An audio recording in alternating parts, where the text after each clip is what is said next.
you want to be healthier, yet you just don't know what to do? All these shows telling you this and that, but nothing seems to work. Well, listen close. Golden State Media Concepts has got something great for you. The Health and Wellness Podcast dedicated to workout trends, healthy eating habits, diet, and everything about healthy living. Join us in our banters as we help you not just live life to the fullest, but live it to the healthiest.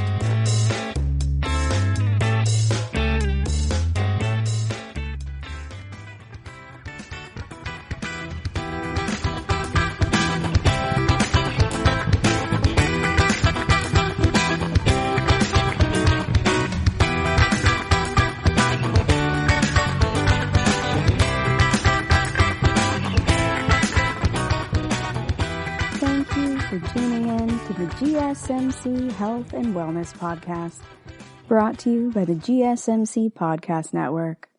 I'm your host, Alex. Today I found myself wondering about the difference between Pilates and yoga.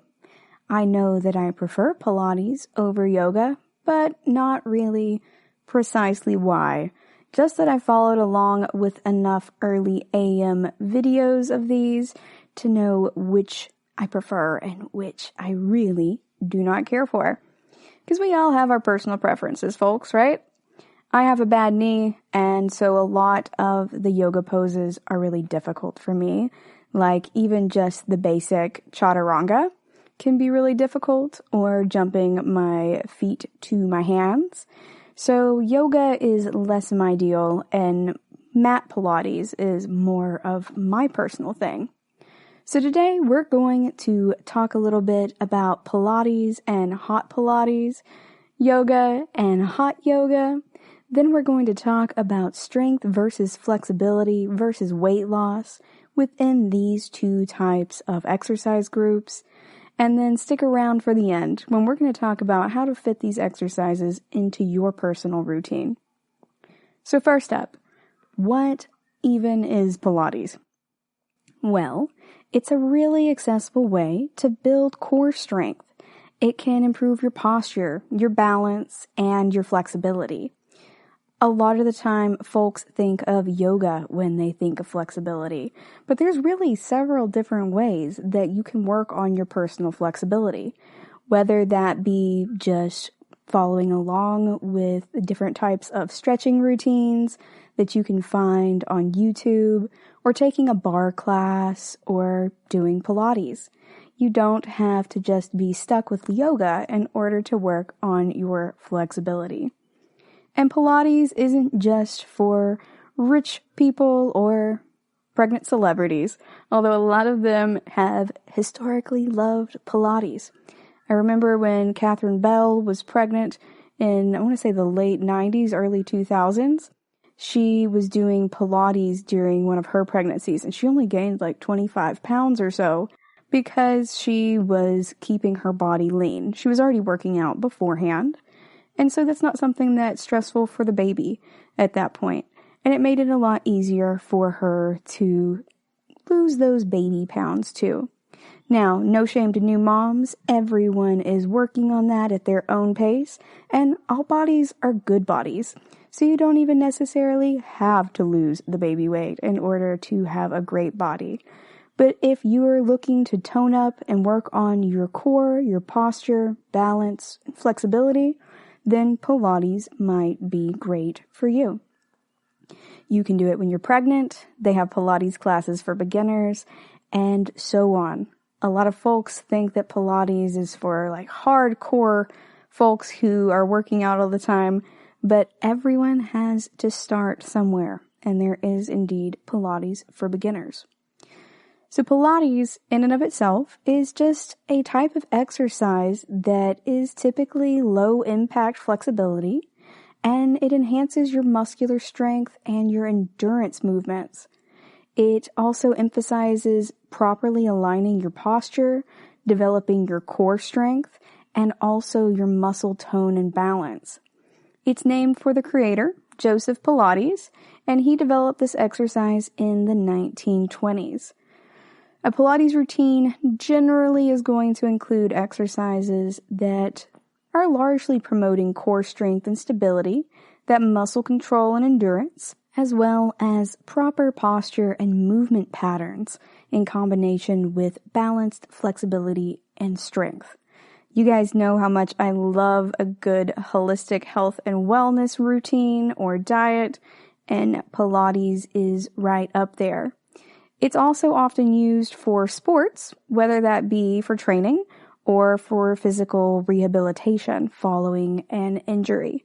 So if you can do this after an injury, there is a beginner method for you too. It does take in mind a lot of different types of injuries that a person may have, which is why it's a little bit better, in my opinion, for someone like me who does have a bad knee and has a little bit of difficulty in totally straightening out that leg and fully extending it. So for me, Pilates is a better bet than yoga, but it comes down to personal choice for a lot of it. Most exercises can be modified to help address the specific types of physical capabilities or difficulties that you may have. So a lot of folks really do use this a lot for athletics and professional dancers, and these groups were some of the first to adopt Pilates, but everyone can benefit from strength training. They also often use this because it helps build lean muscle. Folks also think that Pilates requires a lot of specialized equipment, but that's not necessarily the case. There are several different types of Pilates that we'll talk about here in a minute, and you don't have to use the type that has the apparatuses. So they have machines called the Reformer, and that one looks kind of like a bed frame that has a sliding carriage and adjustable springs. And they also have one that looks kind of like a trapeze, but those are just scary to look at initially. Like any new concept, be it math or a new game, once you learn the rules and you learn the equipment, then it's not so scary after all. A lot of fear is actually just an absence of knowledge or information. So if you do decide to go down the route of doing the Pilates routines that require equipment, don't be scared. We're going to break some of those down for you today. What are the benefits of Pilates, though? Well, that's going to be improved core strength and stability first up, as well as improved posture and balance. So if you guys have ever used a Wii Fit board and you have checked your posture and balance, then you may very well already know where your little red dot is on that XY axis. Mine tends to be a little bit behind me and to the right, and that's also where my chiropractor had to adjust my hips today. So he was checking them, and I only mentioned specifically my neck and my shoulders that were sore, but he is very great at checking for muscle tension and found that my right hip was a little bit off kilter from my left hip, and I was having some muscle tension in the right side of my lower back, and he fixed that right up for me. And afterwards, that really improved a lot of my posture, as well as him cracking my middle back by going ahead and placing some kind of apparatus. It was kind of U-shaped in his hand and holding it cupped to my spine and then pressing down on my folded arms over top of that. And it actually felt really nice. The last time I had that done, it hurt by a different chiropractor because he actually just used his fist. And I think that was a little bit too rough for my tiny body. But this one felt amazing. I felt my posture improve, and it made me want to work on my core more. It made me also more conscious of my core and thinking about what that meant for my posture and my balance. So not just my hip, but also my back being out of alignment was impacting my muscle groups and how those were feeling. There was tension in my neck as well. That went away after he was able to adjust that. And I did not combine it with a massage today. So this is all up to the chiropractor's adjustment of my skeletal frame to improve my overall musculoskeletal health. But I can also maintain those results and help prevent having to go back so frequently by working on my own core strength and stability and my own posture and my balance by doing these types of exercises that really help with core stability. However, I really hate crunches. My name is Alex, and I hate sit-ups or any type of exercise where I have to lay down and then sit up in any type of manner, or also do scissor kicks or any of those other activities where I'm laying down. I just hate it. I hate Superman Banana. I do not like any of them. So, for me, being able to do Pilates is really important because I can do a lot of this in the form of planks or other types of exercises that are working on my core and addressing these issues without forcing me to do the exercises that I hate the most. Granted, if I have to, I'll do them, but isn't it easier to perform these exercises, especially in a steady manner, if you actually enjoy them? So in addition to this, it can improve your flexibility and it can prevent and treat back pain. I am telling you that anecdotally as well as from the research. However, Pilates may not be for everyone, so there are a couple things you want to look into to determine if that's right for you. If you're older or you are out of practice with your exercise or you have any health problems, it's always a good idea to check with your doctor before starting any new exercise program, just like I always remind you guys for new diets or taking supplements or other medications. Pilates is not an exception. If you are pregnant, you should check with your healthcare provider before starting Pilates or other exercise programs.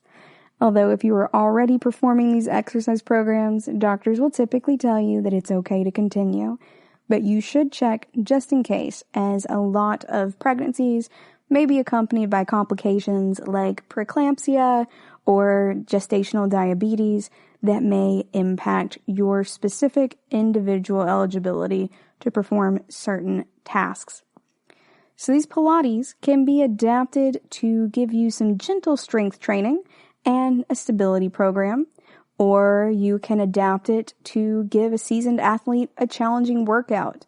You can adjust the severity, I don't really want to say the severity, but the difficulty level of your workout. If you're just starting out, it's always a good idea to go slowly at first and gradually increase your workout intensity. Remember, you can't unring a bell, and if you hurt yourself working out, you can't just dial it back, but you can always start slower and dial it forward. So if you are going to actual Pilates classes, inform your instructor if you have any conditions or previous injuries, just like you would for a chiropractor, so they can help you in modifying the movements. A lot of the videos that I watch online also will have somebody in the background, if there's more than one person in the video, who is showing you a modified form of the movement. If you're not able to perform that movement because it's causing you pain in the moment, don't perform that movement.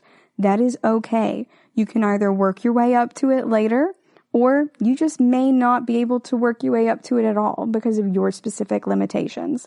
And there is absolutely no shame in that. Again, all bodies are good bodies.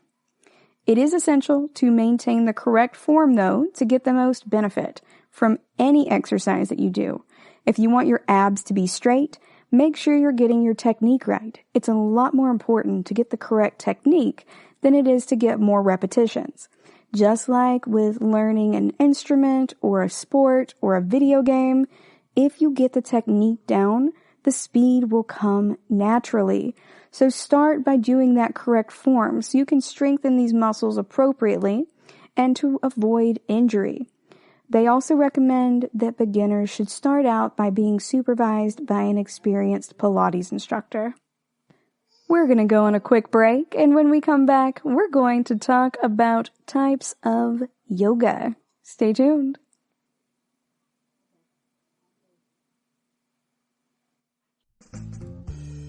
Are you looking to learn more about the latest trends from the fitness world? Are you confused by all of the different trends that are out there? The GSMC Fitness Podcast is the place for you. The GSMC Fitness Podcast is the place to come for people of all skill and interest levels. Join us as we explore the latest trends in the fitness world. Does that new exercise really work? Should I try yoga? Whatever your question, chances are good you'll find an answer on the GSMC Fitness Podcast.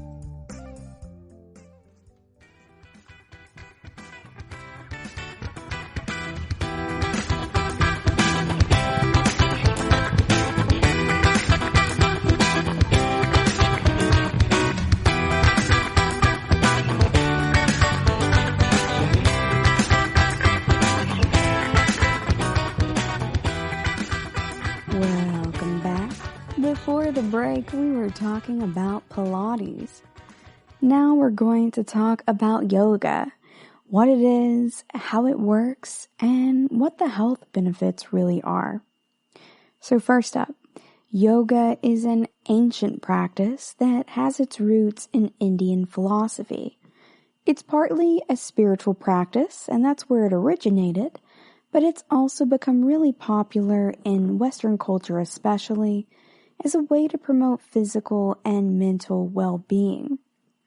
A lot of classical yoga includes other elements, but yoga is practiced in the West, particularly in the United States, tends to emphasize the physical postures, which are referred to as asanas, also your breathing techniques called pranayamas, and your meditation, dhyanas. A lot of other types of popular yoga styles include Iyengar, Bikram, and Hatha yoga, and they focus on these elements. Yoga and two practices of Chinese origin, Tai Chi and Qigong, are sometimes referred to as meditative movement practices, and they all three include meditative elements in addition to physical ones. So I tried Tai Chi a lot when I was in college. One of my friends and I used to go down by the river when I went to school in the mountains, and we would do a very relaxing Tai Chi exercise together. He was very into Tai Chi and was teaching me, and I was mostly honestly into it because I'd seen it on Buffy once, and it looked very relaxing. So I had my first introduction to Tai Chi via literally Buffy the Vampire Slayer. And then my friend, who was more into all the meditative elements as well, helped me to learn the correct forms and also to take my time with it. As a type A personality, I am really reluctant to truly take my time. I even watch YouTube videos at 1.5 to 2x speed and have to consciously slow down my speech. Otherwise, folks do not understand me, and then my mom fusses at me in the grocery store line because I can't even communicate with the cashier properly because I talk too quickly. That's just how my family is. We're always speaking in multiple conversations at the same time and just jumping in and out of them. But it can be really disconcerting for people who are not used to it, and especially if they are not part of the family. So Tai Chi has helped me to really slow down a little bit. I love the beauty of the movements and the precision. So the Capricorn INTJ in me has really enjoyed the precision of it. I love efficiency and precision and productivity, as you guys well know, and it really speaks to me in that way. I like Tai Chi a lot more than yoga. I haven't tried Qigong at this point, but I'm not as into meditation as I am into more of the exercise aspects, which I suspect is why Pilates seems more of my thing. But Tai Chi almost feels like a dance, and in that way is quite a bit different than yoga. And in my experience, at least, a lot more of the forms in Tai Chi are standing erect rather than being on the ground or on a mat, so it's easier on my knees too. So what are some of these health benefits of yoga though? Why might you want to try it? So yoga can help improve your general wellness by relieving stress, supporting some good health habits, and improving your mental and emotional health, as well as your sleep and your balance. It can also relieve low back and neck pain, and allegedly also relieve menopause symptoms. If you are anxious or depressed, it can also help manage those symptoms that are associated with difficult life situations. However, yoga has not been shown to help manage anxiety disorders, clinical depression, or PTSD. Exercise in general can really help you out with a lot of mental health disorders. And if you have high blood pressure in combination with those, it can also help. So for example, one of the medications that my doctor has recommended in addition to Prozac is something called propranolol.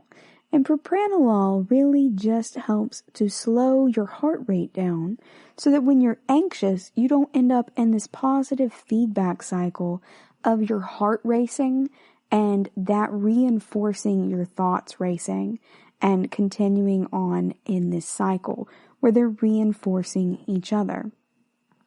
So really getting this type of just use in exercising more and learning how to relax and de-stress is almost very similar to the concept of stress inoculation. Stress inoculation is where you expose yourself to smaller bouts of stress so that when you really encounter larger components of stress, that you're really able to handle it. But in this case, it's really just helping you to cope instead. So instead of building up your resistance to stress, it's helping you with the coping mechanisms. And it's really a cause versus effect type of issue. So you can really do both. So even if you have PTSD or clinical depression or anxiety disorders, you can practice these types of exercises in combination with other exercises you may already do, or in combination with other treatments that are already in your treatment regimen in order to maximize your outcome. But this really should not be used to replace any type of medication or other treatment regimens that your doctor has put you on. They found over the years that yoga can also help people to quit smoking. They can also help people who are overweight or obese to lose weight, and help folks with chronic diseases to manage their symptoms and therefore improve their quality of life. There's been a lot of research over the years on the health effects of yoga, and a lot of studies have only had small numbers of people, and they haven't been very high quality. So we talk a lot in this podcast about the importance of sample size and the importance of blind studies and experimental studies with controls. And so a lot of these haven't been a lot of quality studies. Their sample sizes have been too small, or they haven't had a control group, or they have not had an experimental group, or it wasn't a blind study, or even better, a double-blind study in which both the researcher and the person who is participating do not know which treatment, either the placebo or the actual treatment, that the individual is receiving until far afterwards. But we can, from this, say that yoga has shown promise for particular health uses, but it's not been technically proven to help because we don't really have these numbers behind it. And that's the importance of really applying science and statistics to complementary and alternative medicine or integrative health. That way we can truly measure these outcomes and say whether this is honestly something that is going to benefit people positively and factually. Over the years, we've seen several studies that have suggested some possible benefits of yoga for a variety of aspects of wellness, and that ranges from managing stress to managing your mental and emotional health, promoting healthy eating and activity habits, sleep, and balance. However, if you are like me and your body is in pain and you have to go to the chiropractor or a massage therapist or physical therapy a lot, or you just live with chronic pain, like if you have fibromyalgia or rheumatoid arthritis, you might want to know, can yoga help you to manage that pain? They have done several research studies over the years for yoga and conditions that involve pain. If the pain is in the lower back or in the neck, a lot of these studies have had some pretty promising results. And yoga is among the options that the American College of Physicians recommends for first-line treatment of chronic lower back pain. So if you just suddenly throw out your back sneezing, or even sleeping, if you've hit 26 or older, and y'all know what I'm talking about, then that is called acute back pain. So that is something that is short-term and has a sudden onset, whereas chronic pain is going to be something that is more long-term. It's very lasting. So this is specifically for chronic low back pain. If you have acute low back pain, you should really see a doctor.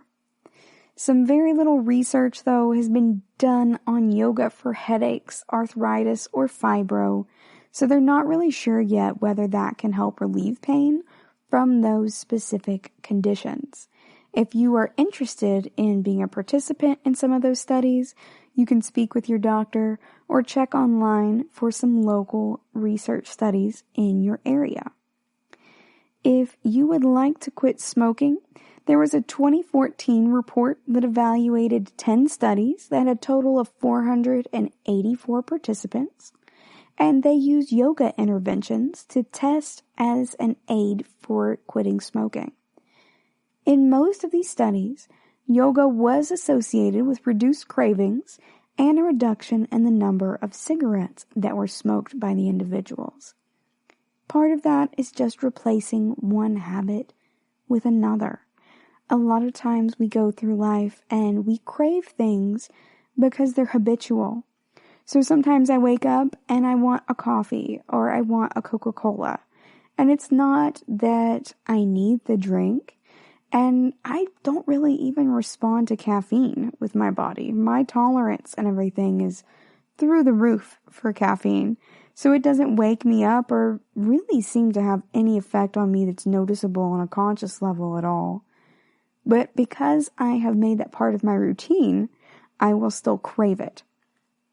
And that's weird in and of itself, but our bodies get used to those things. They get used to things like having donuts for breakfast and just really expecting that sugar high and subsequently that sugar crash, honestly.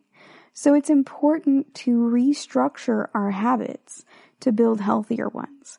And going cold turkey is usually not the right way to do it because that's how you end up with cravings, but rather a tapering process, just like you would do for mental health medications, is going to be the most efficacious in those situations. But as always, I recommend that you speak with a doctor first before going off of or onto any other types of medication or any cessation programs. In regards to mental health, there's also evidence that yoga may be helpful for anxiety that's associated with various life situations. That's anything from medical conditions to also stressful educational programs and depressive symptoms. And as a side note, a lot of colleges in the United States do offer some free or less expensive options for students in regards to mental health care. So a lot of times you can actually go to the local healthcare facility at your university and see someone for a reduced or free rate. Now, as a caveat, that person may also be a student, usually at the master's level, who is getting in their required number of hours, but they're typically overseen by someone who already has their degree and licensure in mental health care, whether that person is a counselor or a social worker or a clinical psychologist. There are many different ways that you can come about to counseling. So they usually do have somebody in charge of them, and you can ask at the office about that, about how the oversight is managed and so on and so forth. But if you're looking for inexpensive mental health care, a lot of times your local college is the best place to get it. Sometimes they even extend that past just the students and to the community at large. Yoga overall has not been shown to help manage diagnosed mental health conditions like clinical anxiety, depression, or PTSD. It's really just been shown to help deal with the symptoms of stress and depression and anxiety. So you want to make sure that you're not using that as a replacement for your meds. Yoga seems to be at least as effective as other types of exercise when it comes to relieving menopause symptoms as well. I was super surprised by this one, but they did a study in 2018, and it was a meta-data analysis, and so they looked at 13 studies that had more than 1,300 participants total, and these folks did yoga for menopause symptoms and found that yoga reduced menopause symptoms, including hot flashes, as well as psychological symptoms. There's also a lot of really promising evidence that yoga may help folks with chronic diseases to manage their symptoms and improve their quality of life. So it could be a great complementary and alternative medicine. So in addition, honestly, to treatment programs. We're going to go on a quick break. And when we come back, we are going to talk about hot Pilates and hot yoga, as well as some risks included with these issues and how they are when it comes to weight loss versus strength and flexibility. Stay tuned.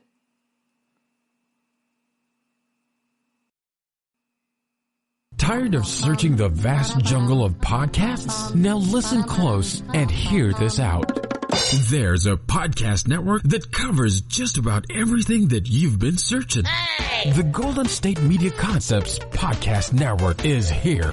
Nothing less than a podcast bliss with endless hours of podcast coverage.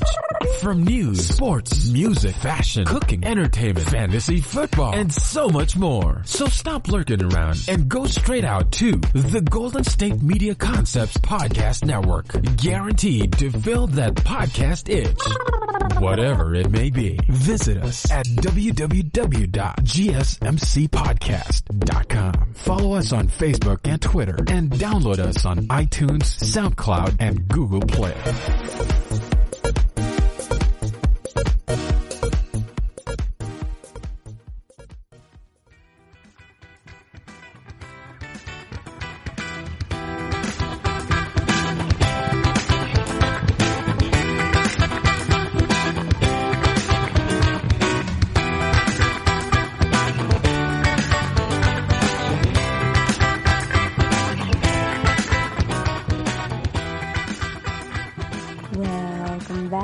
Before the break, we were talking about yoga.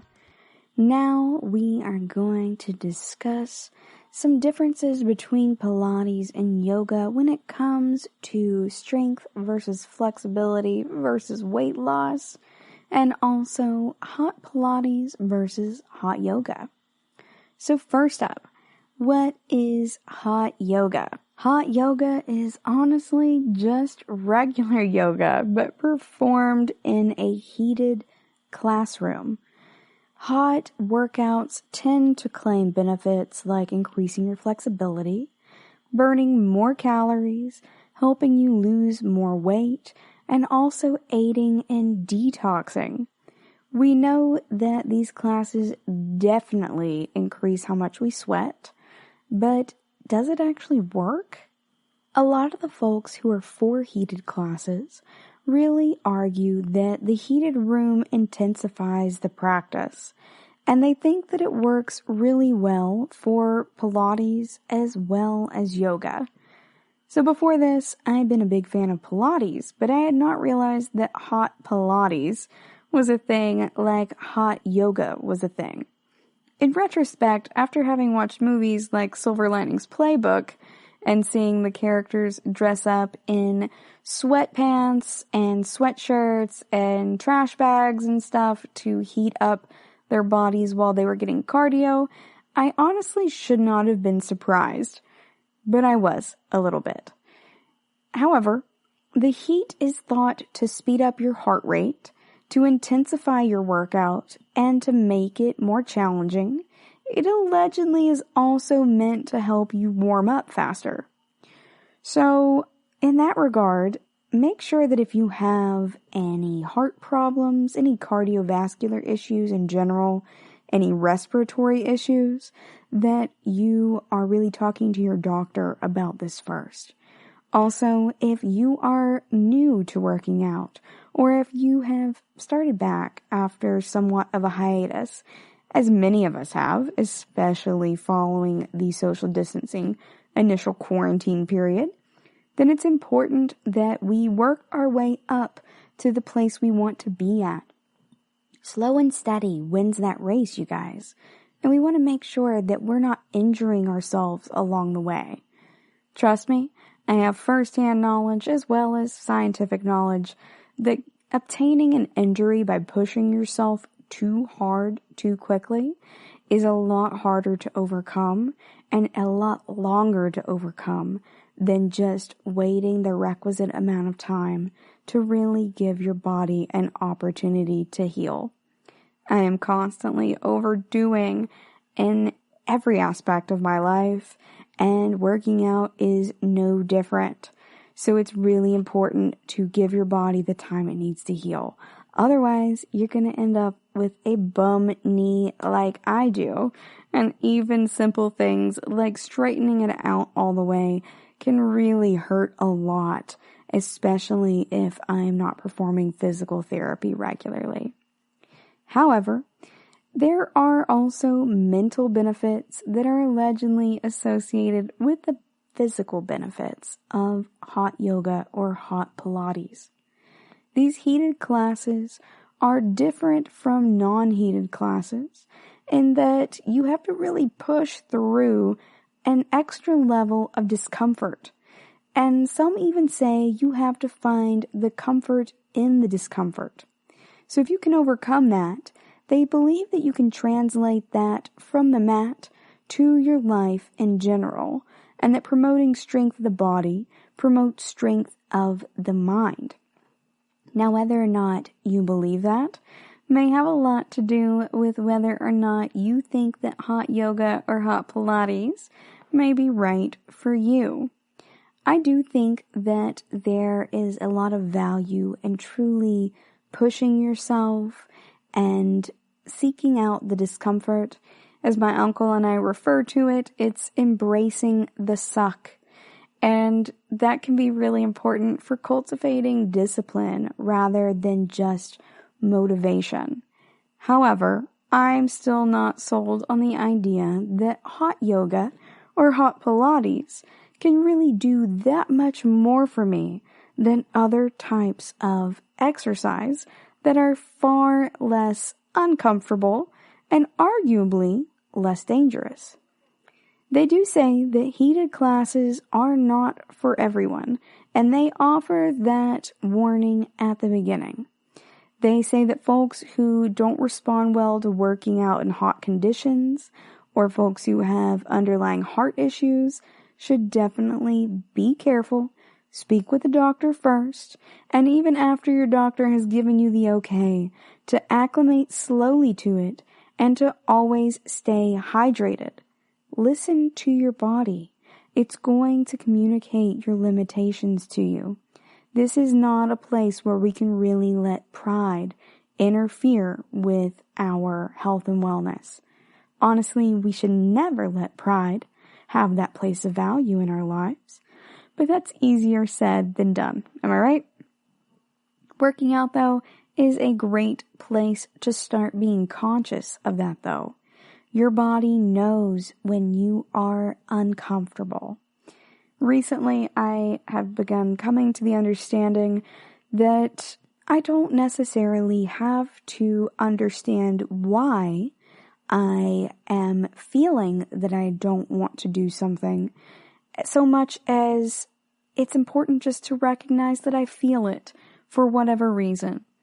Recently, I found myself in a situation in which I thought I was very excited for something, and then I kept trying to find ways to essentially talk myself out of it. So there is a big component of thinking your feelings that goes in there, or at least considering and thinking about your feelings. But I'm trying to move more towards also feeling my feelings.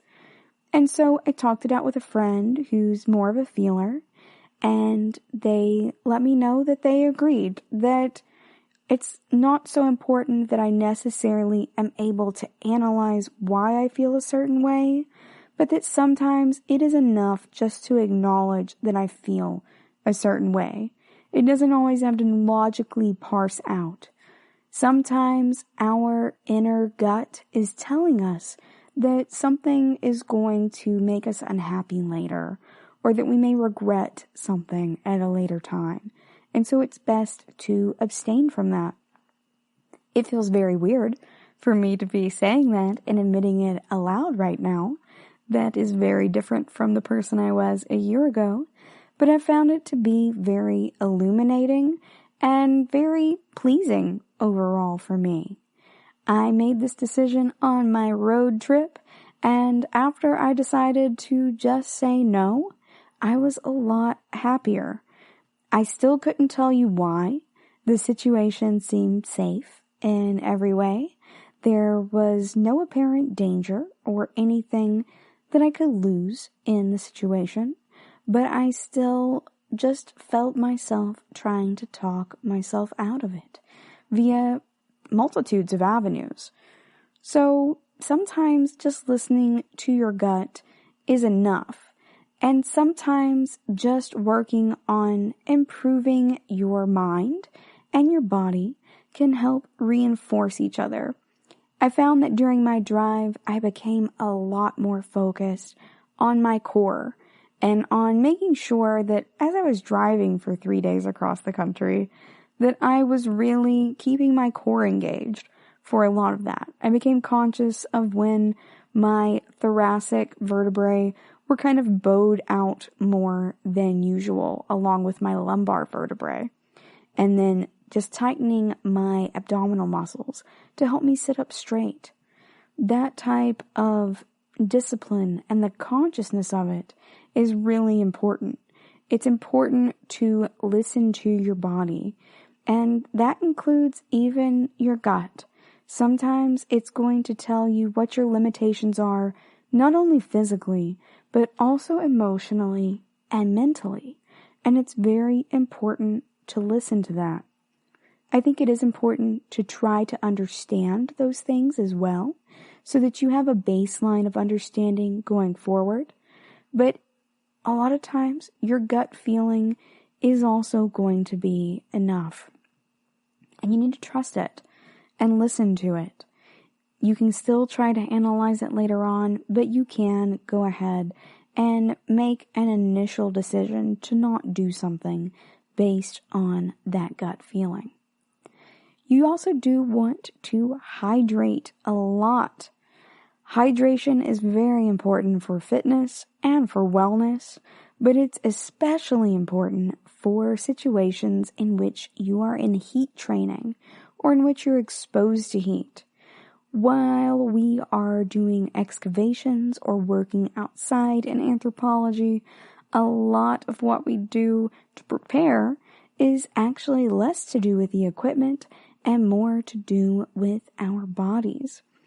We do something called pre-hydrating, and that means that for the couple days leading up to the excavation, we will go ahead and start drinking a lot of Gatorade and a lot of water to make sure we're pre-hydrating our bodies.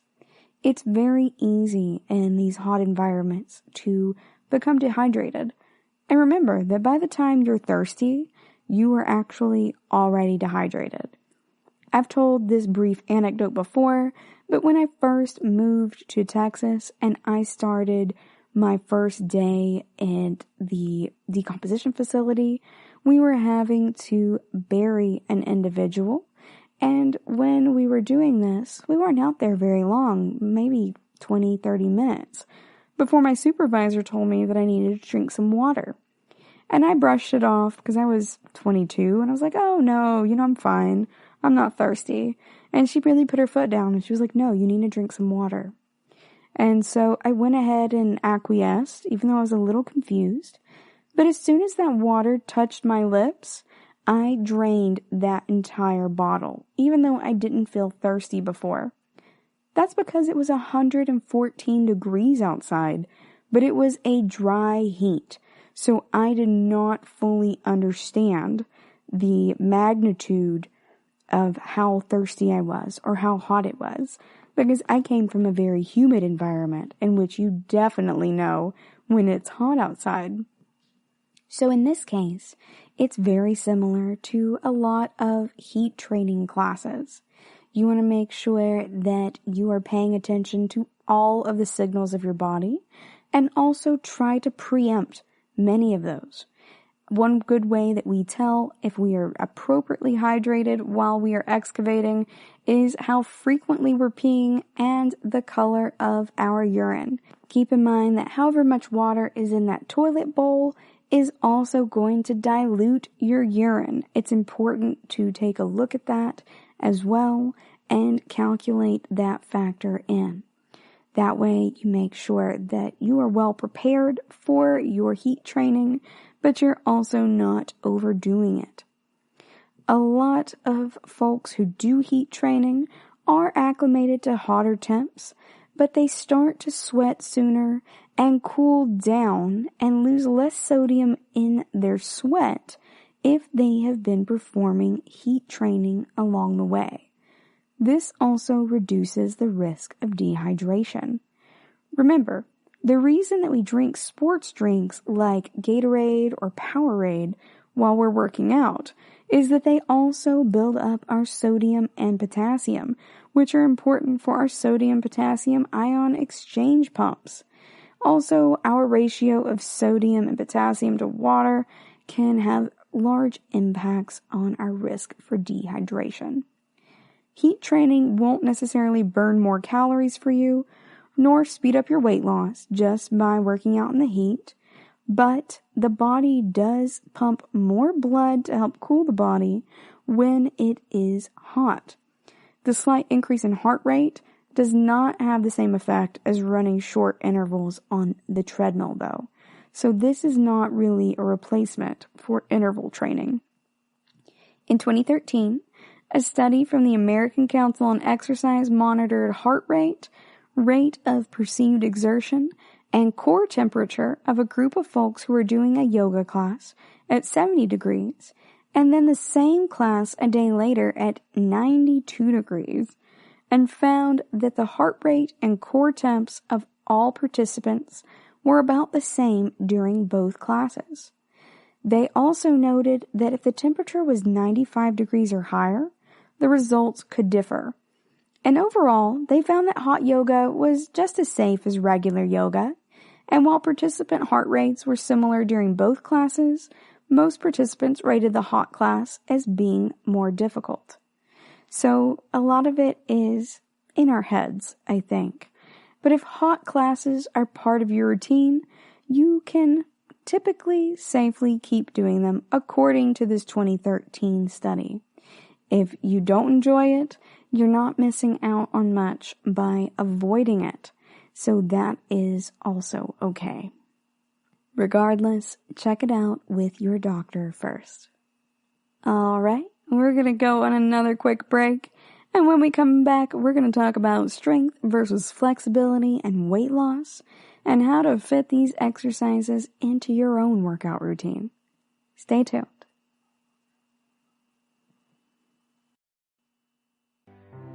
The GSMC Life and Happiness podcast takes you on a journey of exploration. We'll discuss tried and true methods alongside the latest trends of how to best live your life to its fullest and happiest. From psychology to meditation, science to self-help books, the GSMC Life and Happiness podcast will help you to discover what makes you happy and how you can live life being the best you possible. Download the GSMC Life and Happiness podcast on iTunes, Stitcher, SoundCloud, Google Play, or anywhere you find podcasts. Just type GSMC in the search bar.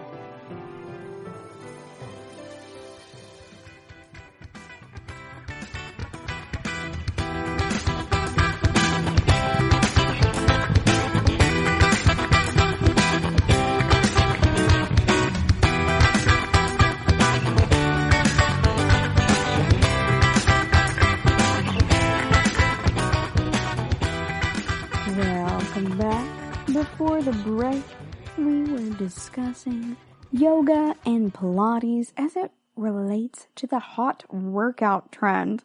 So a lot of folks like to do their workouts in the heat to try to maximize their outcomes, but turns out it doesn't really seem to have that much of a difference in impact.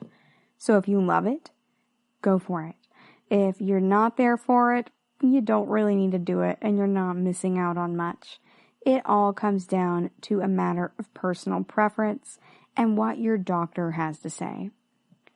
Now we're going to talk about the differences between yoga versus Pilates when it comes to your health in the strength and flexibility and weight loss realms, as well as how to fit these exercises into your routine if you're interested in them.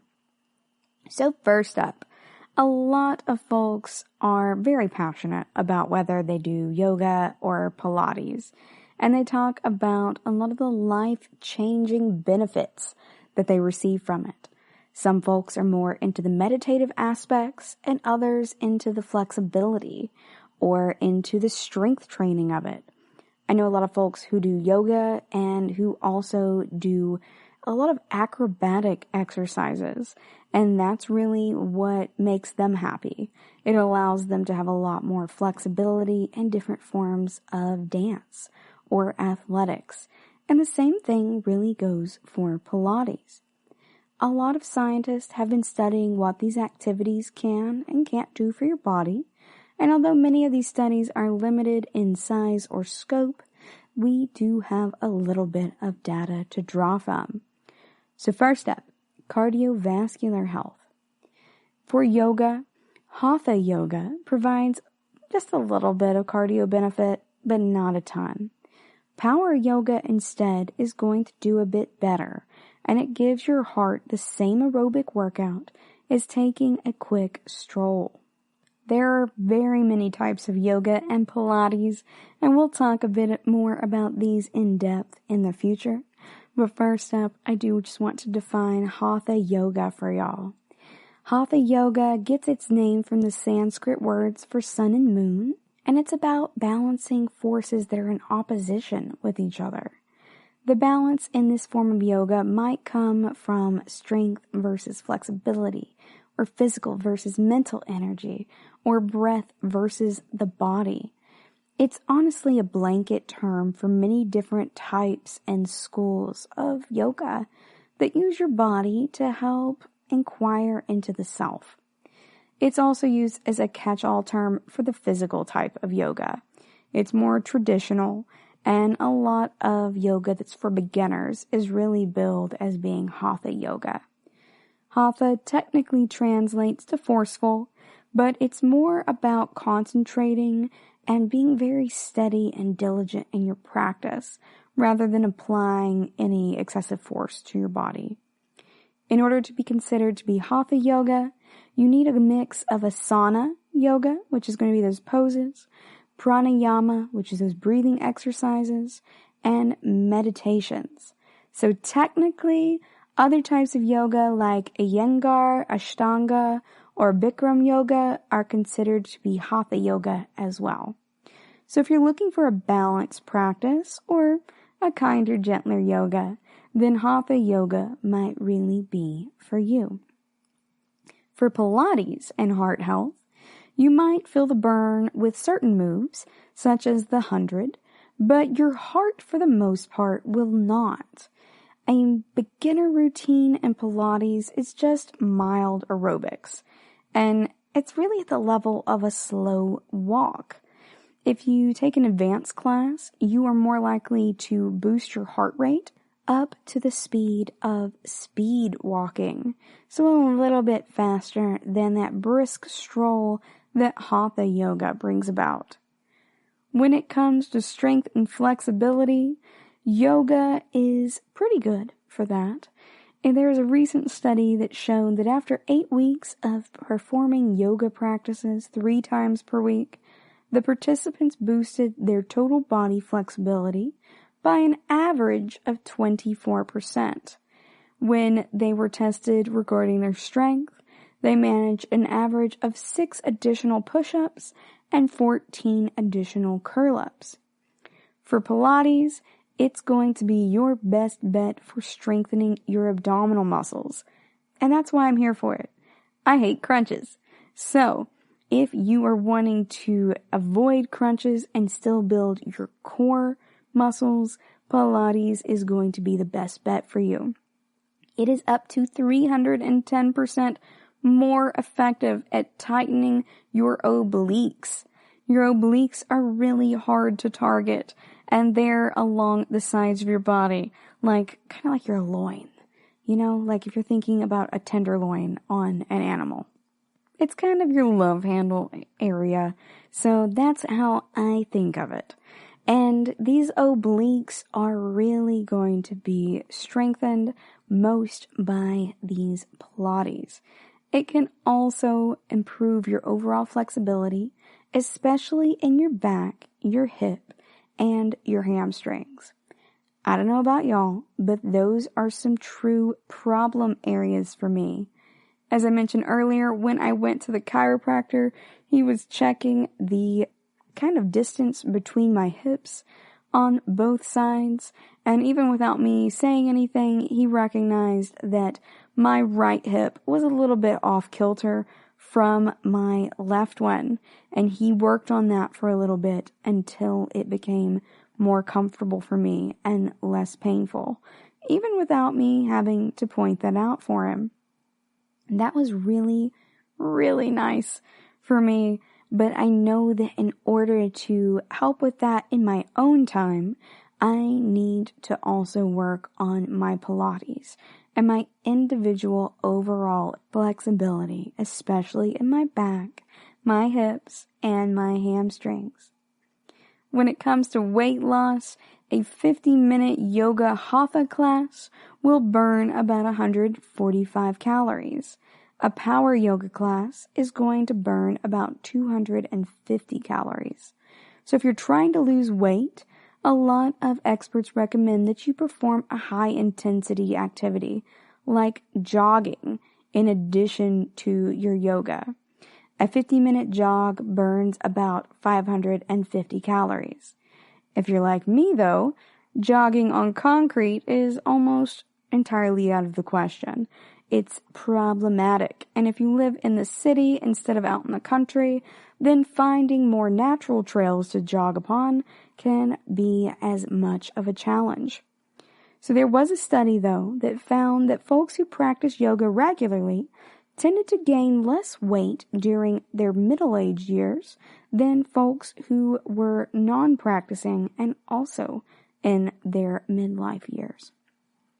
For Pilates, you're going to get about an extra 30 calories burnt during that same 50-minute beginner workout.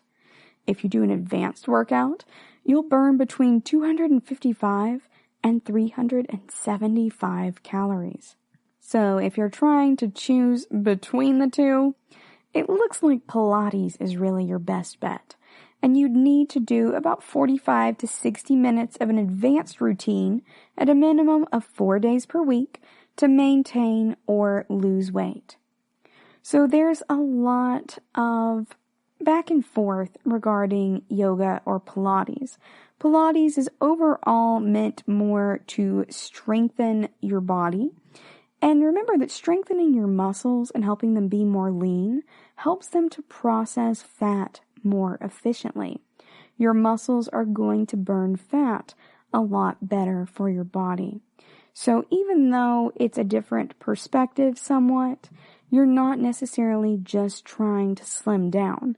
By building muscle, you are also taking a preventative action in the future for maintaining your body's weight. There are some bonus benefits to these two types of activities though. For yoga, a lot of folks do it because it comes along with meditation. It has been shown to lower levels of cortisol, and that's that stress hormone, even after a single session. It can also reduce the intensity and frequency of hot flashes in the menopausal by 30%. And they say that it relieves back pain better than traditional exercises and eases arthritis. And I will give yoga this. When I do practice yoga poses, it does help with my lower back pain. So it helps with my hips and with my lower back just by aiding it in that range of motion. But I also get a similar range of motion benefit from also just riding an exercise bike in which it is reclined or seated. For Pilates, it's not necessarily going to lengthen your muscles. You can't make your muscles grow longer, but your back and abdominal strength will build and accumulate. And in addition to that increased flexibility, it can improve your posture. And that's going to help you appear to be taller and leaner. I notice a very similar outcome when I go to the chiropractor. So when I go to see him, I am getting everything popped. And once he cracks my spine like a glow stick, I feel like my head is in the clouds. It's a lot easier to stand straighter and taller, and that helps me out a lot. And I'd like to maintain that by doing more Pilates. Additionally, you can really get a lot of benefits from Pilates or yoga when it comes to flexibility, balance, just simply using a mat, improving your physical and mental stamina or your breathing, helping elongate your spine. And again, that doesn't mean helping it grow longer, just improving your posture. And then releasing stress and helping you to sleep better. It honestly just depends on what your overall goal is. If you're wanting to really build a little bit of lean muscle and also to boost your overall fat burning potential, then I would recommend Pilates. Now remember, I'm not an expert in this realm. I have over 10,000 hours in researching, but not necessarily strictly as it relates to Pilates or yoga or anything like that in the health realm. So you do want to make sure you clear it with your individual doctor first. But if you are looking to add yoga and or Pilates into your workout, you may want to go ahead and go with Pilates for weight loss. But it's also really important to alternate your workouts with cardiovascular activities for at least 60 minutes. So Pilates can be really good for you for weight loss and also for strength training. If you are not able to get to a gym and you don't have access to a lot of weights, but you still want to do some strength training, then Pilates can be really great for you. It can also really promote some flexibility. I love the Pilates hip openers. However, yoga focuses a little bit more on flexibility throughout your entire body, and it also helps decrease cortisol, that stress hormone. So if you're trying to just be more chill in addition to working out, then yoga may be more right for you. It also helps with back pain and arthritis. So if you are suffering with those, whether you are older or you have rheumatoid arthritis, it's really good for your body as long as your doctor signs off on it.